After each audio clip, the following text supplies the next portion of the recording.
राधे राधे, हरे कृष्णा सभी भक्तों को। भक्तों, हम आज बात करेंगे कार्तिक मास के बारे में और कार्तिक मास के ऐसे 7 नियमों के बारे में जिनका पालन करने से हम अपनी जिंदगी में खुशहाली ला सकते हैं।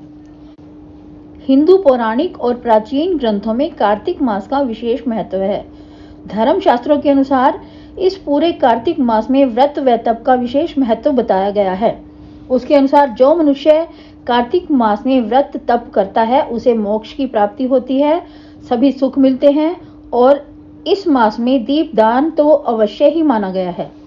पुराणों में कहा गया है कि भगवान नारायण ने ब्रह्मा को, ब्रह्मा ने नारद को और नारद ने महाराज पृथु को कार्तिक मास के सर्वगुण संपन्न महात्म्य के बारे में बताया है। कार्तिक मास में 7 नियम प्रधान माने गए हैं जिन्हें करने से शुभ फल प्राप्त होते हैं और हर मनोकामना जो है वो पूरी होती है। और वो 7 नियम जो है वो इस प्रकार है। सबसे पहला नियम है दीपदान। धर्म शास्त्रों के अनुसार कार्तिक मास में सबसे प्रमुख काम दीपदान करना बताया गया है। इस महीने में नदी, पोखर, तालाब आदि में दीपदान किया जा सकता है।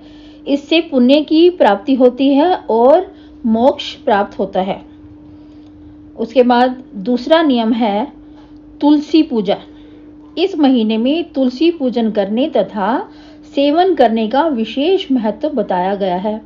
वैसे तो हर मास में तुलसी का सेवन और आराधना करना श्रेष्ठकर यानी कि बहुत अच्छा माना गया है, लेकिन कार्तिक मास में तुलसी पूजा का महत्व कई गुना बढ़ जाता है। इसके बाद आता है तीसरा नियम। तीसरा नियम है भूमि पर शयन यानी कि भूमि पर सोना, धरती पर सोना। बेड पर या किसी चारपाई पर सोने के बजाय धरती पर सोना। भूमि पर सोना कार्तिक मास का तीसरा प्रमुख काम बताया गया है। भूमि पर सोने से मन में सात्विकता का भाव आता है और अन्य विकार भी खत्म हो जाते हैं। उसके बाद आता है चौथा नियम। कार्तिक मास में 7 नियमों में ये चौथा नियम ये है कि तेल लगाना वर्जित माना गया है। कार्तिक महीने में केवल एक बार यानी कि पूरे महीने में सिर्फ एक बार नरक चतुर्दशी के दिन जो है सिर्फ उसी दिन तेल लगाना चाहिए। कार्तिक मास में अन्य दिनों में तेल लगाना वर्जित माना गया है कि तेल नहीं लगाना चाहिए। बॉडी का चाहे कोई भी पार्ट है, हमें वहां तेल नहीं लगाना चाहिए। सिर्फ और सिर्फ नरक चतुर्दशी वाले दिन ही हम तेल लगा सकते हैं। उसके बाद आता है 5वां नियम। दलहन यानी कि दालों का खाना जो है वो निषेध माना गया है। कार्तिक महीने में दालें जैसे उड़द है, मूंग है, चना है, ये जितने प्रकार की दालें हैं, मसूर है, ये कार्तिक महीने में नहीं खानी चाहिए।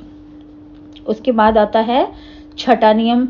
छठा नियम है ब्रह्मचर्य का पालन करना। कार्तिक मास में ब्रह्मचर्य का पालन अति आवश्यक बताया गया है। इसका पालन नहीं करने पर पति पत्नी को दोष लगता है और इसके अशुभ फल प्राप्त होते हैं। तो उसके बाद आता है आखिरी यानी कि 7वां नियम। 7वां नियम है संयम रखना। कार्तिक मास का व्रत करने वालों को चाहिए कि वह तपस्वियों के समान व्यवहार करें, अर्थात कम बोलें और बड़े प्यार से बोले, किसी की निंदा या विवाद ना करें या फिर मन पर संयम रखें, बहुत ही कम बोलें और बहुत ही अच्छे से दूसरों के साथ बर्ताव करें। तो भक्तों, यह थे 7 नियम जिनका पालन करने से कार्तिक मास में मोक्ष की प्राप्ति होती है और जिंदगी में सुख, समृद्धि और खुशहाली आती है। उम्मीद है आप भी इन नियमों को सुनने के बाद इन नियमों का पालन जरूर करेंगे। अगर वीडियो पसंद आई हो तो इसे लाइक, शेयर करना ना भूलें ताकि इस वीडियो का लाभ दूसरे भी उठा सकें।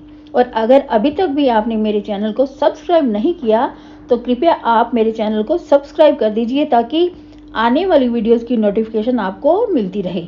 तो मिलते हैं ऐसी किसी दूसरी वीडियो के साथ। तब तक के लिए राधे राधे, हरे कृष्णा।